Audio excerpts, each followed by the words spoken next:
முதலமைச்சர் மு.க.ஸ்டாலின் வேண்டுகோளை ஏற்று சங்கத்தமிழ் பாடல்களுக்கு இசை ஆல்பம் வெளியிடப் போவதாக இசையமைப்பாளர் இளையராஜா அறிவிப்பு.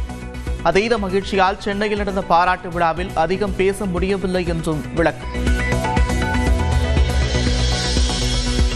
திமுக ஆட்சியில் வாக்குறுதி அளிக்காத திட்டங்களையும் நிறைவேற்றியிருப்பதாக கிருஷ்ணகிரியில் முதலமைச்சர் மு.க.ஸ்டாலின் பேச்சு. அதிமுக ஆட்சியில் நிறைவேற்றப்பட்ட வாக்குறுதிகளை பட்டியலிட முடியுமா என்றும் எடப்பாடி பழனிசாமிக்கு கேள்வி.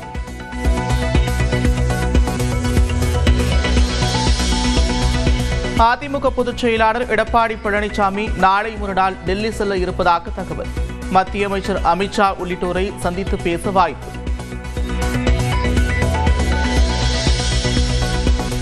பெரம்பலூரில் மக்களை சந்தித்து பேச முடியாததற்காக மிகுந்த வருத்தத்தை தெரிவித்துக் கொண்ட தாவேக தலைவர் விஜய் நிச்சயமாக மீண்டும் வர உள்ளதாக உறுதி.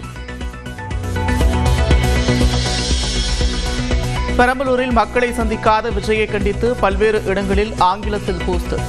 விஜயின் பயணம் அரசியல் யாத்திரையா அல்லது வார இறுதி நாள் பயணமா என்று கேள்வி கேட்டு வாசகங்கள் இடம்பெற்றிருப்பதால் பரபரப்பு. விஜயின் பிரச்சாரத்தில் முறையான திட்டமிடல் இல்லை என்று அமைச்சர் அன்பில் மகேஷ் குற்றச்சாட்டு. மக்களிடம் தெரிவிக்க வேண்டியதை தெளிவாக கொண்டு செல்ல முன்னேற்பாடு மேற்கொள்ள அறிவுரை. விஜய்க்கு வந்ததை விட அஜித், ரஜினி, நயன்தாராவுக்கும் அதிக கூட்டம் வரும். நாம் தமிழர் கட்சியின் தலைமை ஒருங்கிணைப்பாளர் சீமான் விமர்சனம்.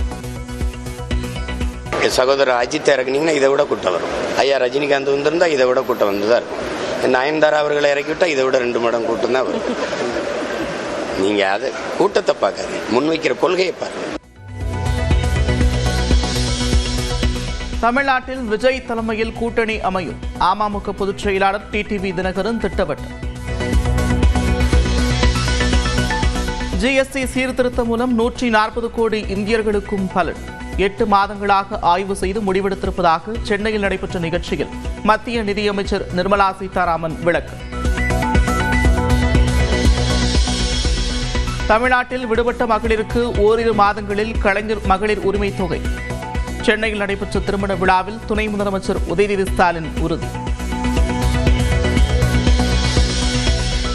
திருச்சியில் தங்க வியாபாரியை மடக்கி 12 கோடி ரூபாய் ஆபரண தங்கம் கொள்ளையடிக்கப்பட்ட வழக்கு. 4 தனிப்படைகளை அமைத்து காவல்துறையினர் விசாரணை. திருவண்ணாமலை மாவட்டம் சிங்கம் அருகே சாத்தனூர் அணை பகுதியில் முதலை கிடைத்து கல்லூரி மாணவர் உயிரிழப்பு. மாடுகளை மேய்க்கச் சென்றபோது பரிதாபம்.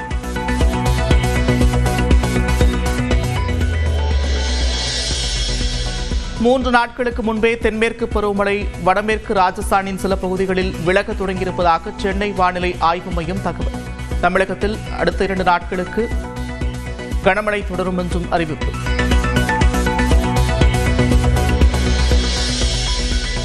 வார விடுமுறை ஒட்டி குற்றாலத்தில் குவிந்த சுற்றுலா பயணிகள் உற்சாக குளியல்.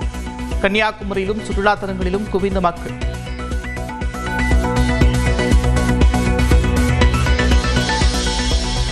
திருச்செந்தூர் சுப்பிரமணிய சுவாமி கோவிலில் குவிந்த பக்தர்கள் 3 மணி நேரம் நீண்ட வரிசையில் காத்திருந்து சாமி தரிசனம். வருமான வரி கணக்கு தாக்கலுக்கான அவகாசம் நாளையுடன் நிறைவு. இதுவரை 6 கோடிக்கும் மேற்பட்டோர் கணக்கு தாக்கல் செய்திருப்பதாக வருமான வரித்துறை தகவல். ஆசிய கோப்பை கிரிக்கெட் தொடரில் இன்று இந்தியா பாகிஸ்தான் மோதல். போட்டி நடைபெறும் துபாய் மைதானத்திற்கு செல்லும் ரசிகர்களுக்கு கடும் கட்டுப்பாடு. நேபாளத்தில் ஜென்சி போராட்டத்தில் உயிரிழந்தவர்கள் தியாகிகளாக கருதப்படுவார்கள். 6 மாதங்களுக்கு மேல் பதவியில் இருக்கப் போவதில்லை என்று இடைக்கால பிரதமர் சுகிலா கார்கி அறிவிப்பு.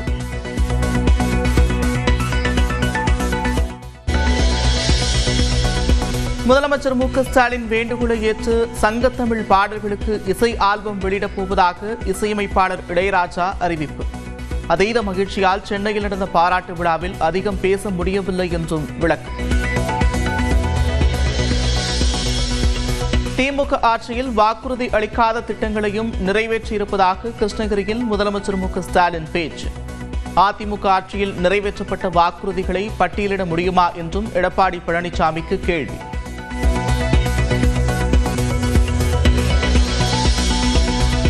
அதிமுக பொதுச் செயலாளர் எடப்பாடி பழனிசாமி நாளை மறுநாள் டெல்லி செல்ல இருப்பதாக தகவல். மத்திய அமைச்சர் அமித்ஷா உள்ளிட்டோரை சந்தித்து பேச வாய்ப்பு.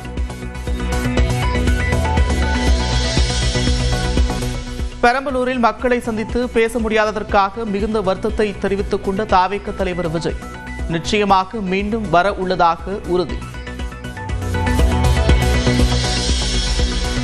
பெரம்பலூரில் மக்களை சந்திக்காத விஜயை கண்டித்து பல்வேறு இடங்களில் ஆங்கிலத்தில் போஸ்டர். விஜயின் பயணம் அரசியல் யாத்திரையா அல்லது வார இறுதி நாள் பயணமா என்று கேள்வி கேட்டு வாசகங்கள் இடம்பெற்றிருப்பதால் பரபரப்பு. விஜயின் பிரச்சாரத்தில் முறையான திட்டமிடல் இல்லை என்று அமைச்சர் அன்பில் மகேஷ் குற்றச்சாட்டு.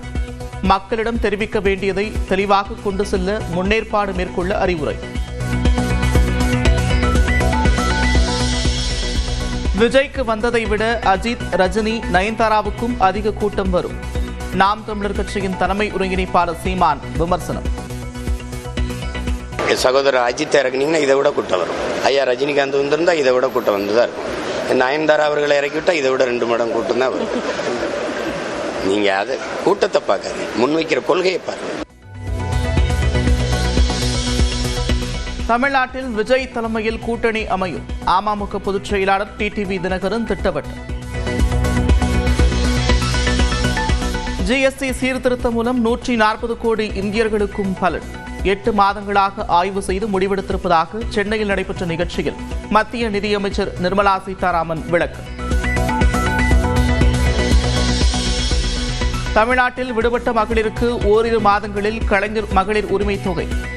சென்னையில் நடைபெற்ற திருமண விழாவில் துணை முதலமைச்சர் உதயநிதி ஸ்டாலின் உறுதி.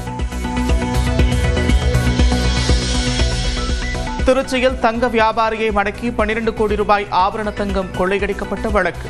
4 தனிப்படைகளை அமைத்து காவல்துறையினர் விசாரணை. திருவண்ணாமலை மாவட்டம் சிங்கம் அருகே சாத்தனூர் அணை பகுதியில் முதலை கிடைத்து கல்லூரி மாணவர் உயிரிழப்பு. மாடுகளை மேய்க்கச் சென்றபோது பரிதாபம்.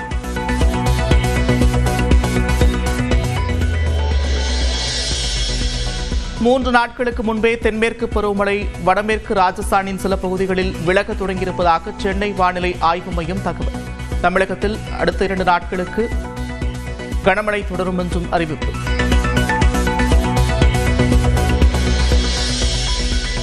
வார விடுமுறை ஒட்டி குற்றாலத்தில் குவிந்த சுற்றுலா பயணிகள் உற்சாக குளியல்.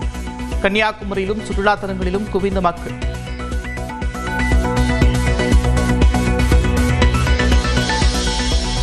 திருச்செந்தூர் சுப்பிரமணிய சுவாமி கோவிலில் குவிந்த பக்தர்கள் 3 மணி நேரம் நீண்ட வரிசையில் காத்திருந்து சாமி தரிசனம். வருமான வரி கணக்கு தாக்கலுக்கான அவகாசம் நாளையுடன் நிறைவு. இதுவரை 6 கோடிக்கும் மேற்பட்டோர் கணக்கு தாக்கல் செய்திருப்பதாக வருமான வரித்துறை தகவல். ஆசிய கோப்பை கிரிக்கெட் தொடரில் இன்று இந்தியா பாகிஸ்தான் மோதல். போட்டி நடைபெறும் துபாய் மைதானத்திற்கு செல்லும் ரசிகர்களுக்கு கடும் கட்டுப்பாடு. நேபாளத்தில் ஜென்சி போராட்டத்தில் உயிரிழந்தவர்கள் தியாகிகளாக கருதப்படுவார்கள். 6 மாதங்களுக்கு மேல் பதவியில் இருக்கப் போவதில்லை என்று இடைக்கால பிரதமர் சுகிலா கார்கி அறிவிப்பு.